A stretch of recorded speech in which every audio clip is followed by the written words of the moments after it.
Hello student, cerebrum cortex के आज हम लोग फंक्शनल एरियाज देखेंगे।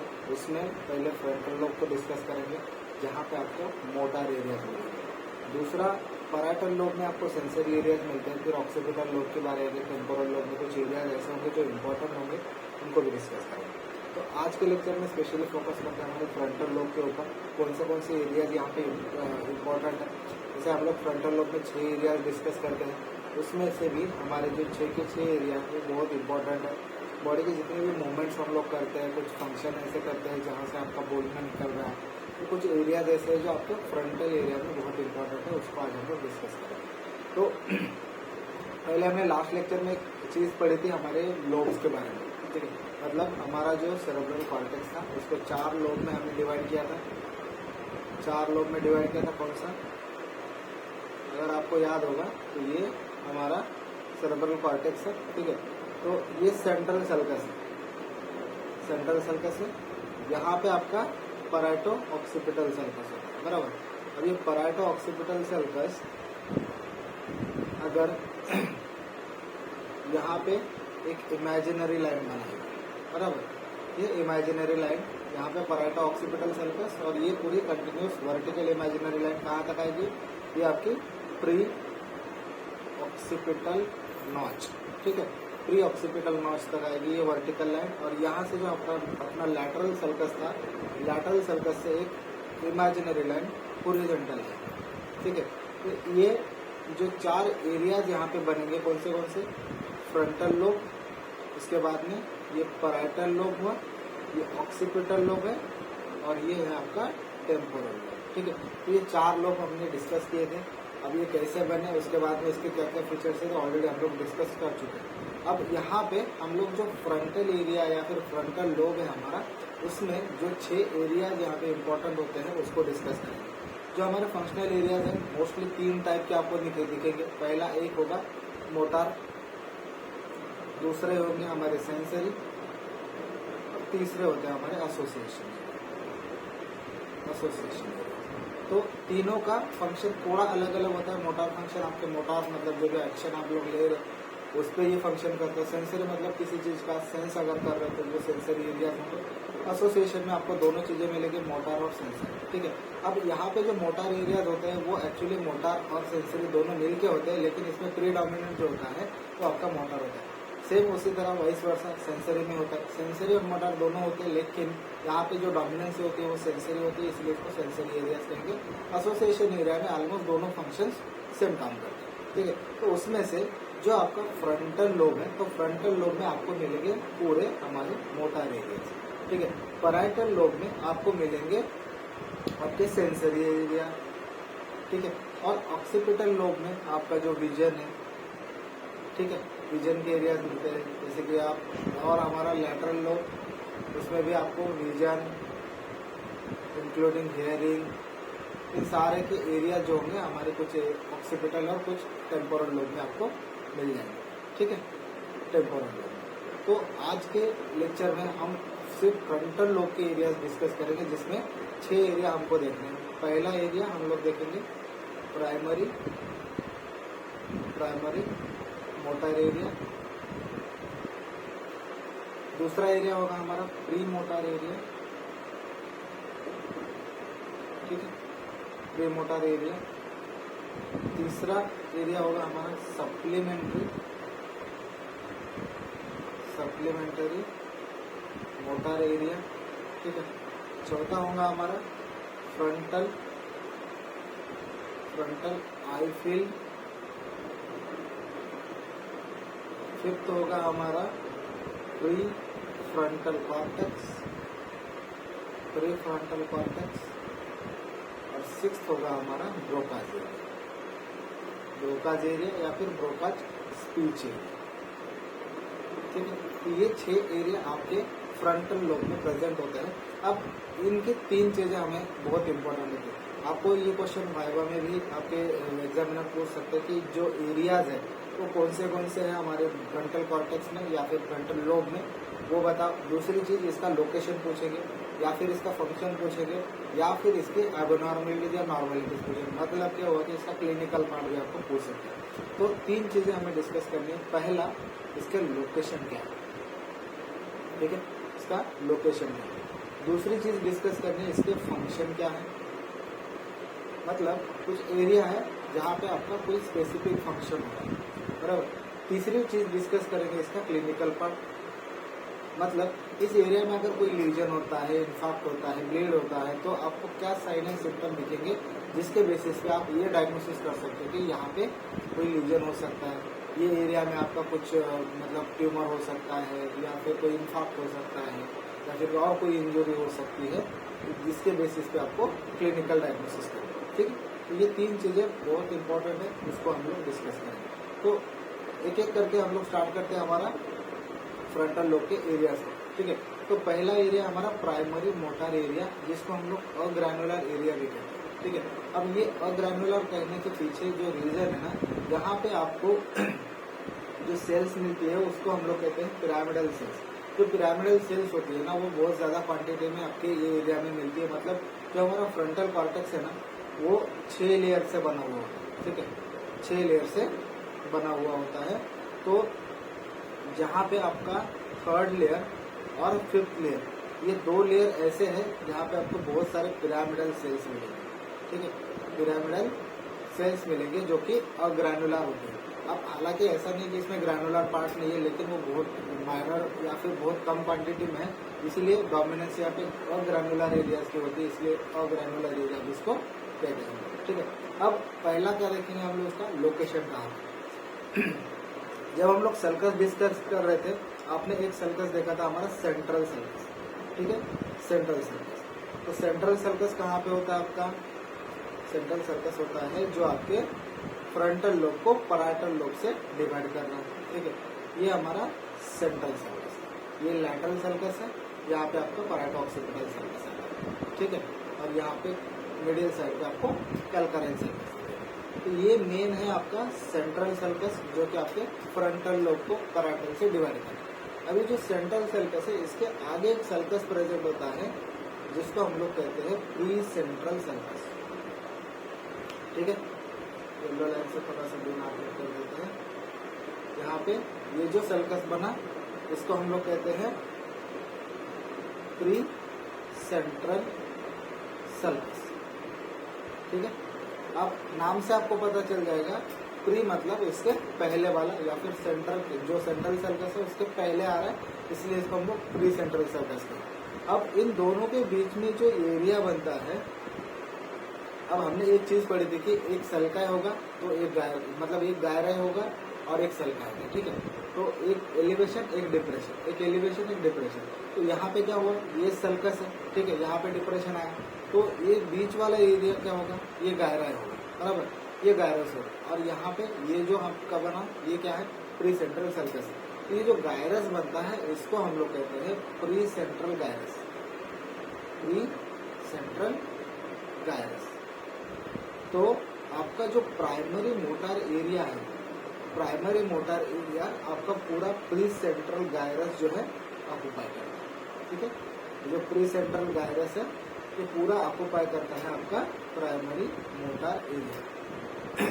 ठीक है, तो ये बना आपका लोकेशन वाला पॉइंट। अब लोकेशन यहाँ पे आपको समझ में आएगा कि जो प्री सेंट्रल गायरस है वो आपका प्राइमरी मोटर एरिया का लोकेशन है। अब दूसरी चीज क्या है, यहाँ पे जो ब्रॉडमन्स का क्लासिफिकेशन हमारी किताबों में मिलता है, उसके कुछ नंबर्स दिए गए हमारे एरियाज को, उसमें 4 नंबर हम लोग हमारे प्राइमरी जो मोटर एरिया है उसको देते हैं। ठीक है, तो इसका नंबर कितना आएगा, 4 नंबर। तो आपको ये भी नंबर इधर याद रखना है।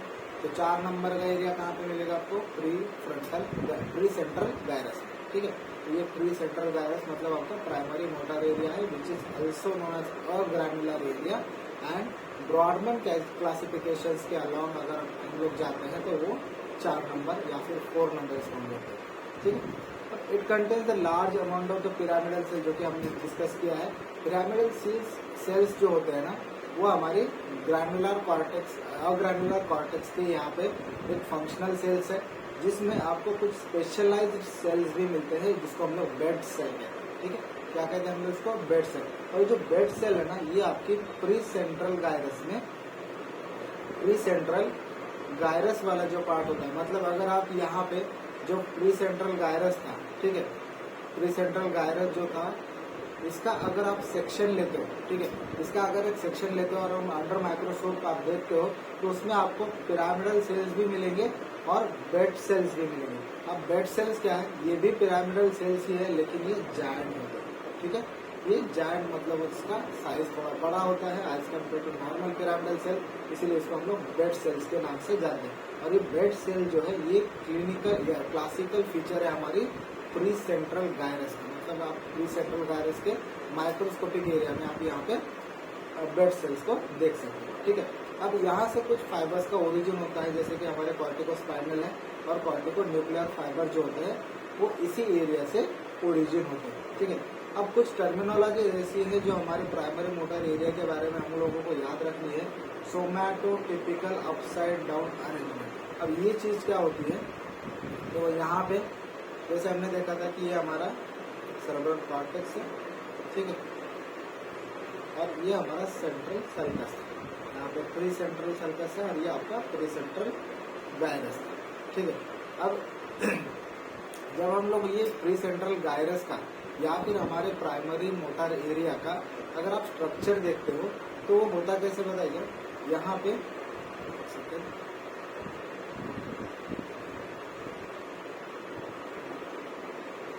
ठीक है, यहाँ पे इसका जो स्ट्रक्चर होता है ना कुछ नैरो लाइक बनते जाते हैं, ठीक है, ये पूरा ऐसा ऊपर ब्रॉड होगा और नीचे नैरो होगा,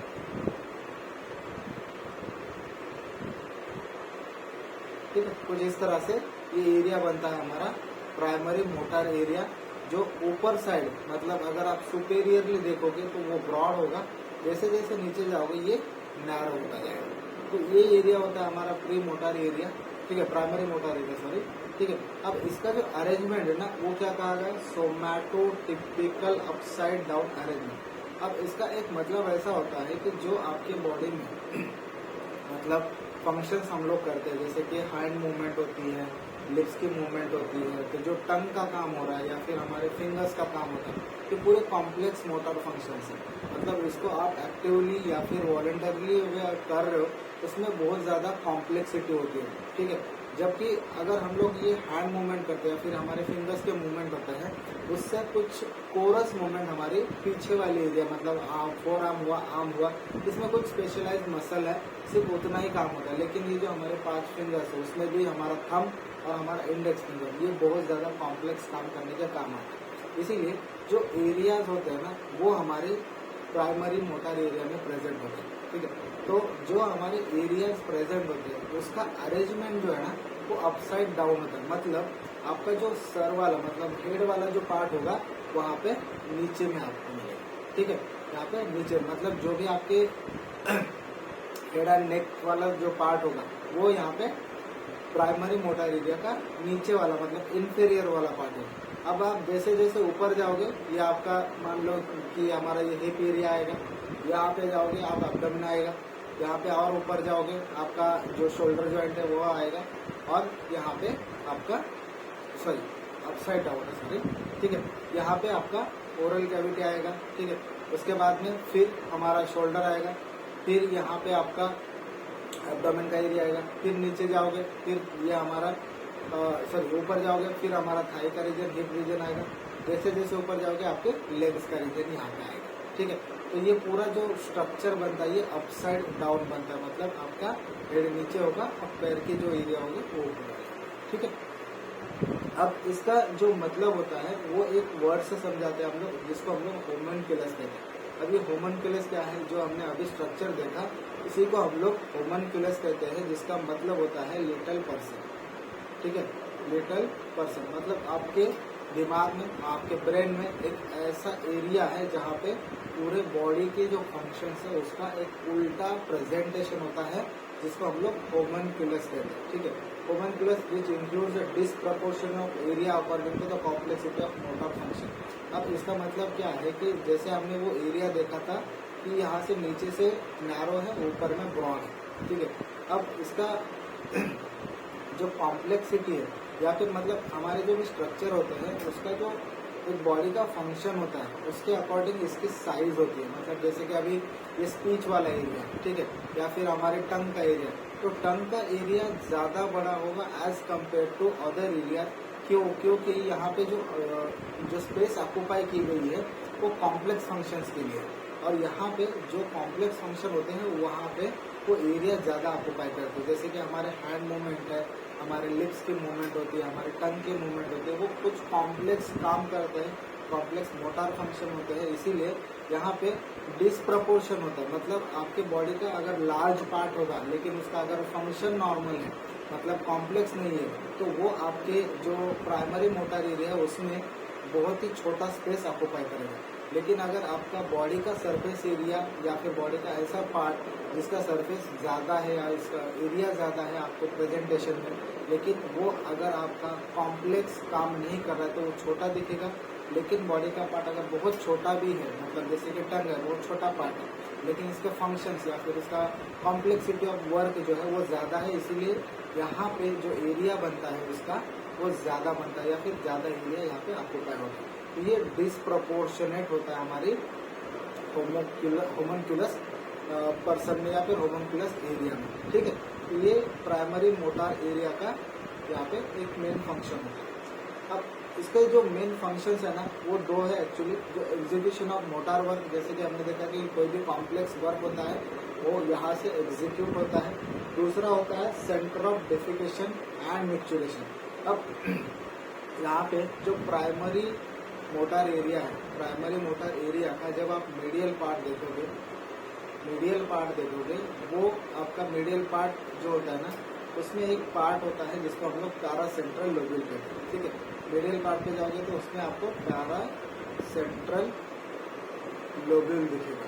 जो पैरा सेंट्रल लोब्यूल होता है वो क्या होता है, जो हमारा जैसे कि ये हमारा ब्रेन का स्ट्रक्चर है, ये सेरेब्रल कॉर्टेक्स है, ये मान लेते हैं कि ये लैटरल सरफेस है, ठीक है। अगर आप मीडियल सरफेस पे जाओगे तो मीडियल सरफेस पे क्या होगा, जो हमारा सेंट्रल सल्कस है उसके थोड़ा सामने वाला, मतलब जो प्री सेंट्रल गायरस है और पोस्ट सेंट्रल गायरस है, ये दो पार्ट हम लोग कहते हैं इसका पैरा सेंट्रल लोब्यूल, ठीक है। ये पैरा सेंट्रल लोब्यूल वाला पार्ट होगा। और पैरा सेंट्रल लोब्यूल में जो एंटीरियर पार्ट होगा जो कि आपकी प्री सेंट्रल गायरस का होगा वो भी मीडियल साइड है, मतलब ये पार्ट तो है हमारे प्राइमरी मोटर कॉर्टेक्स का ही, लेकिन जब आप मीडियल साइड पे जाओगे तो उसको हम लोग पैरा सेंट्रल लोब्यूल कहते हैं। यहाँ पे आपके सेंटर होते हैं स्पिंटर के, एक तो वो एनल स्पिंटर भी होंगे और आपके यहाँ पे यूरिनरी स्पिंटर भी, ठीक है, यूरिनरी स्पिंटर भी होंगे।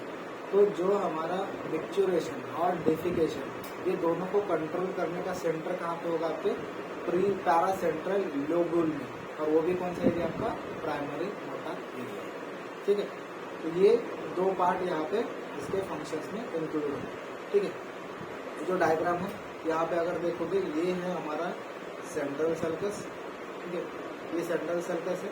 सेंट्रल सर्कस के सामने ये आपको देखेगा प्री सेंट्रल सर्कस, और ये जो प्री सेंट्रल सर्कस है इन दोनों के बीच में आपको प्री सेंट्रल गायरस मिलेगा, विच इज अ नंबर 4, ठीक है। अब इसका क्लिनिकल फंक्शंस क्या है या फिर क्लिनिकल रिलेशन क्या है। अब अगर ये जो एरिया है इसको अगर हम लोग हाइपर स्टिमुलेट करते हैं, हाइपर स्टिमुलेट अगर ये होता है तो इलेक्ट्रिक एक्टिविटी यहाँ पे ज़्यादा बढ़ती है, इसीलिए पेशेंट में आपको एपिलेप्सी, मतलब जो हम लोग फिट्स का बीमारी कहते हैं, ठीक है, झटके आना जिसको हम लोग कहते हैं, उसमें भी स्पेशल टाइप है जैक्सोनियन एपिलेप्सी, जिसमें आपको फोकल सीजर्स मिलेंगे। फोकल मतलब कुछ स्पेसिफिक एरिया, जैसे कि अगर आपके लेफ्ट ब्रेन वाला पार्ट है तो वो राइट साइड में आपका कंट्रोल होता है, बराबर। तो जो सबको पता है, तो लेफ्ट साइड में जो भी आपके एरियाज है, ठीक है, उसमें जो आपका प्राइमरी मोटर एरिया है लेफ्ट साइड वाला, अगर वो डैमेज होता है या फिर वो हाइपर स्टिमुलेट होता है तो क्या होता है, राइट साइड में आपको सीजर्स आने के चांसेस होते हैं। दूसरा होता है फ्लासिड पैरालिसिस, मतलब आपको ये हेमीप्लेजिया हो सकता है। हेमीप्लेजिया मतलब आपकी पूरी एक बॉडी का जो साइड है पूरा यहाँ पे पैरालिसिस हो सकता है अगर ये एरिया में कुछ डिफिकल्टी आती है या लीजन होता है या फिर इन्फार्क्ट होता है, ठीक है। ये पहला हुआ एरिया हमारा। दूसरा एरिया है हमारा प्री मोटर एरिया। अब ये जो प्री मोटर एरिया है इसका मतलब क्या है कि ये जो हमारा प्री सेंट्रल सर्कस था, ठीक है, प्री सेंट्रल सल्कस था इसके आगे वाला एरिया, ठीक है। प्री मोटार मतलब जो हमारा प्राइमरी मोटार है उसके सामने वाला एरिया यहाँ पे आपको दिखेगा, ये होगा हमारा प्री मोटार एरिया। अब प्री मोटार एरिया को समझने के लिए हम लोगों को जो हमने जब एरिया हम लोग पढ़ रहे थे या फिर लोब हम लोग जब सल्काई दायरा के साथ पढ़ रहे थे, वहाँ पे एक चीज़ मैंने आपको बताई थी कि ये जो हमारा सेंट्रल सल्कस है, ठीक है, ये जो सेंट्रल सल्कस है यहाँ पे प्री सेंट्रल सल्कस है, बराबर। अब कुछ सल्कस हॉरिजॉन्टली भी प्लेस्ड होता है, ठीक है, ये होता है हमारा superior central sulcus, sorry superior frontal sulcus, और ये होता है हमारा इंफीरियर फ्रंटल सल्कस, ठीक है। ये सुपेरियर फ्रंटल सर्कस और ये इंफीरियर फ्रंटल सर्कस। अब जो हमारा फ्रंटल लोब है, फ्रंटल लोब को ये दो सर्कस ने क्या किया, 3 पार्ट्स में डिवाइड किया।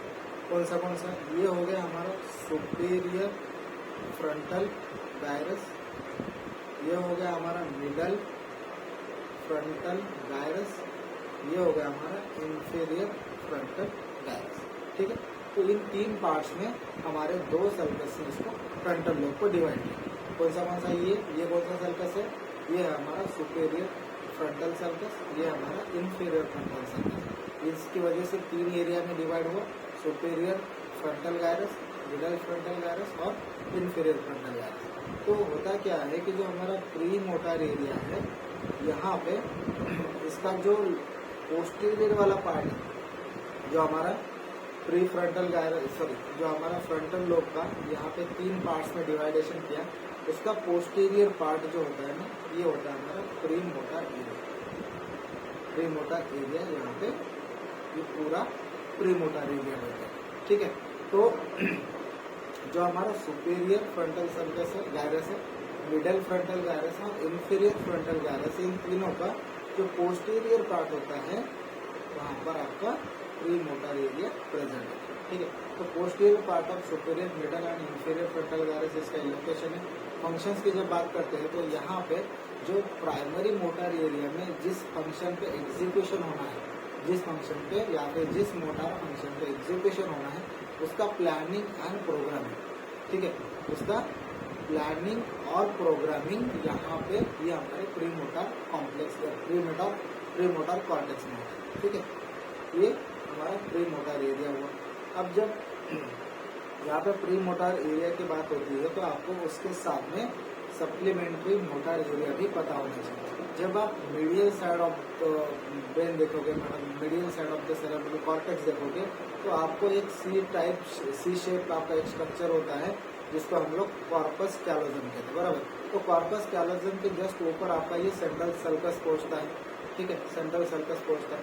तो सेंट्रल सर्कस के जस्ट यहाँ पर आपको मीडियल साइड पे एक एरिया मिलता है जिसको हम लोग कहते हैं सप्लीमेंट्री मोटार एरिया। अब ये जो सप्लीमेंट्री मोटार एरिया, ये हमारी प्री मोटार एरिया का ही पार्ट होता है, लेकिन वो मीडियल साइड पे होता है, ठीक है। तो it is a part of pre motor cortex, pre motor cortex area which is present on the medial surface of the brain, ठीक है। अब इसका जो फंक्शनिंग है वो क्या है? It causes apraxia, it causes akinesia और इट कॉजेस अग्राफिया, ठीक है। तो ये 3 जो क्लिनिकल फीचर्स है आपको सिर्फ सप्लीमेंट्री मोटार एरिया में अगर कुछ डिफिकल्टी या फिर कुछ लीजन होता है तो उसमें आपको देखने को मिलेंगे। और ये जो दोनों एरिया है इसको ब्रॉडमैन क्लासिफिकेशन के अकॉर्डिंग हम लोग 6 नंबर देते हैं। दोनों नंबर का मतलब दोनों एरिया का नंबर सेम होता है, ठीक है। ये 2 एरिया हुए। अब हम लोग देखेंगे हमारा चौथा एरिया होता है हमारा फ्रंटल आई फिल।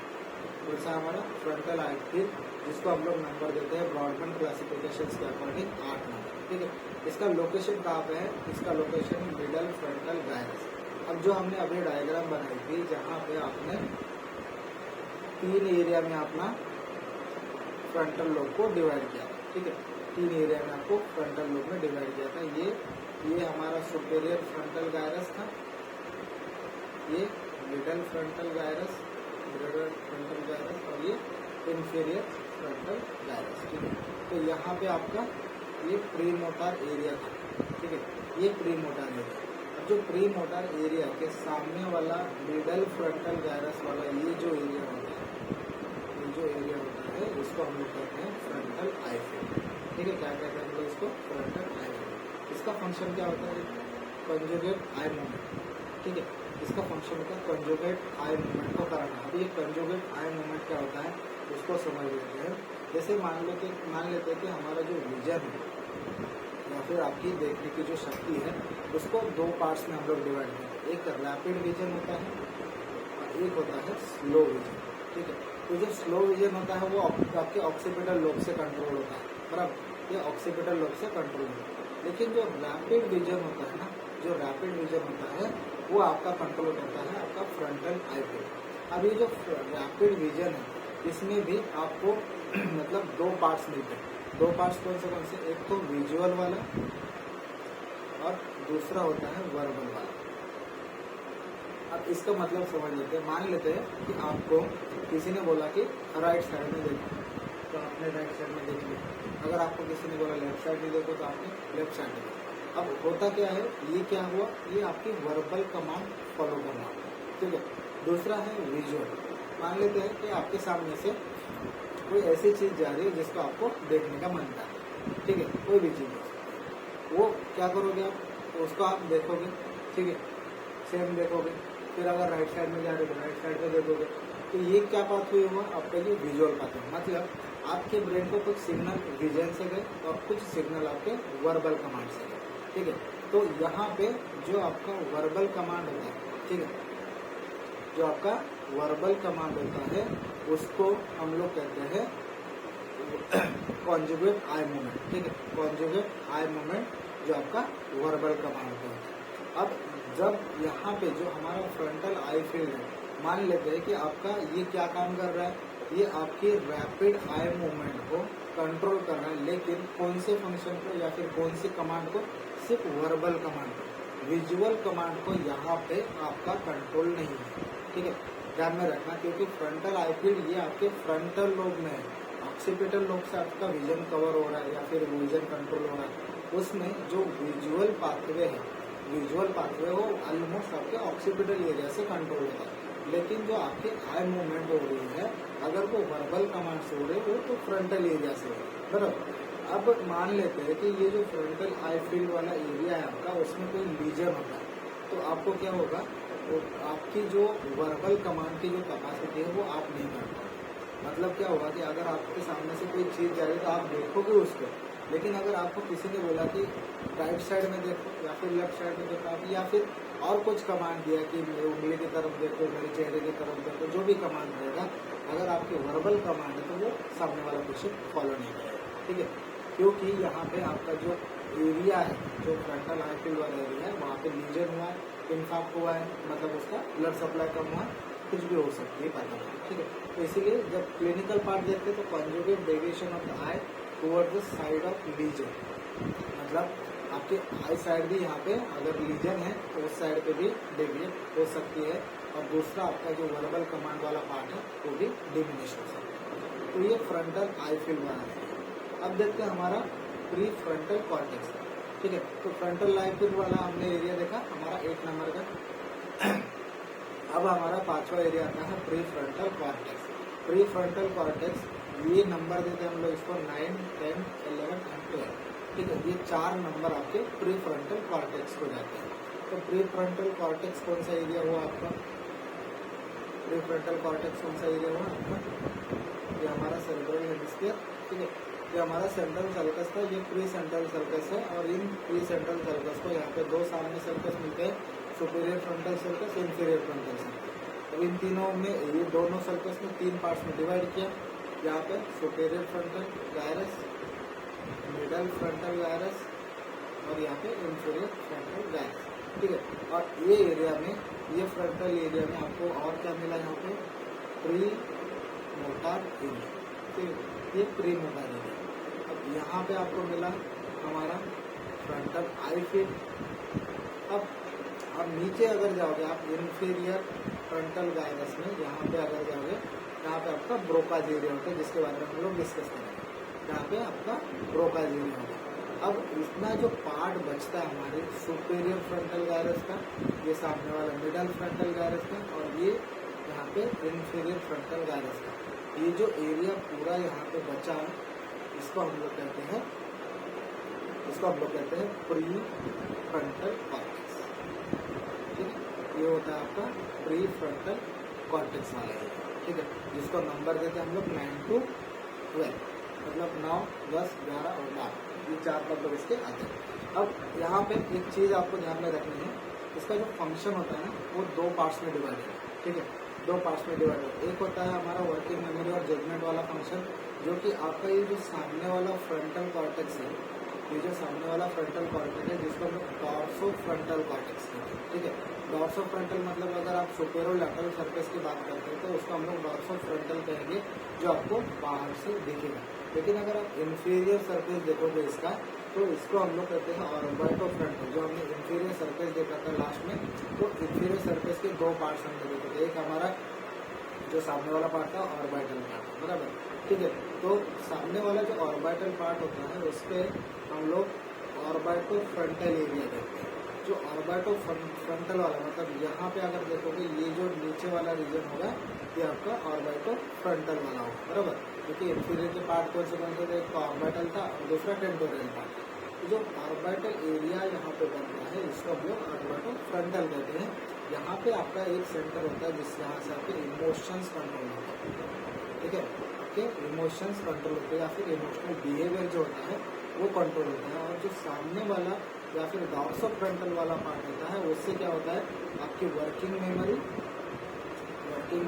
और आपका जजमेंट वाला पावर या फिर आपकी पर्सनालिटी वाला पावर यहाँ से कंट्रोल होता है। अभी जो वर्किंग मेमोरी है ये वर्ड कहाँ पे यूज होता है, इसका मतलब क्या है। जैसे मान लेते हैं कि आपको एक लैब में खड़ा किया जाए और लैब में कोई आपका टीचर या फिर आपके कोई कलीग एक एक्सपेरिमेंट कर रहा है। ठीक है, एक्सपेरिमेंट कर रहे हो और जब आपकी टर्न होती है आपको जब बोला जाता है कि हाँ जो मैंने एक्सपेरिमेंट करा आपने भी वो सेम करा। ठीक है, तो जो पावर या फिर जो कंट्रोल आपको सेम एक्सपीरियंस कराने के लिए जो यहाँ पे उत्तेजित करता है या फिर आपको जो मेमोरी याद होती है कि सामने वाले ने जैसा किया है मुझे वैसा करना है, वो पार्ट को हम लोग वर्किंग मेमोरी कहते हैं। ठीक है, तो ये जो वर्किंग मेमोरी वाला पार्ट होता है वो आपका प्री फ्रंटल कॉर्टेक्स में होता है। ठीक है, और दूसरा जो देखा था हमने ऑर्बिटो फ्रंटल में आपके इमोशनल बिहेवियर पे यहाँ पे कंट्रोल था। अब मान लेते हैं किसी वजह से आपके ऑर्बिटो फ्रंटल एरिया में कोई लीजन हुआ या फिर कोई इन्फेक्ट हुआ है, मतलब उसका ब्लड सप्लाई कम हुआ, तो होगा क्या कि जो आपका इमोशनल बिहेवियर है वो कंट्रोल नहीं होगा। इसीलिए जो पेशेंट ऑर्बिटो फ्रंटल एरिया में कोई लीजन की कंप्लेंट लेके आते हैं उनका बिहेवियर बहुत ज़्यादा चेंज हुआ होता है, या फिर वो लोग कुछ वल्गर बातें कर लेते हैं, या फिर उनका इमोशन पे बिल्कुल कंट्रोल नहीं होता है। ठीक है, तो वो टोटली एंटी सोशल हो जाते हैं। क्या होते हैं वो टोटली एंटी सोशल हो जाते हैं। उनको सोसाइटी में जो भी हमारे इमोशनल बिहेवियर्स रहते हैं उनका कोई भी ध्यान नहीं होता। ठीक है, अब लास्ट वाला जो एरिया बचता है वो है हमारा मोटार स्पीच एरिया, जहाँ से मैं बोल पा रहा हूँ, जहाँ से आप बोल पाएंगे। ठीक है, तो उसको हम लोग 44 और 45 नंबर देते हैं। जब हम लोग इसकी लोकेशन की बात करते हैं ना, तो जो हमारा इंफीरियर फ्रंटल गायरस था और हमारा इंफीरियर फ्रंटल गायरस का जो भी हमारा लैटरल सल्कस वाला पार्ट है, जो हमने लैटरल सल्कस पढ़ा था उसके 3 रैमाए हमने देखे थे। एक था हमारा पोस्टीरियर रैमाए, ठीक है, दूसरा था हमारा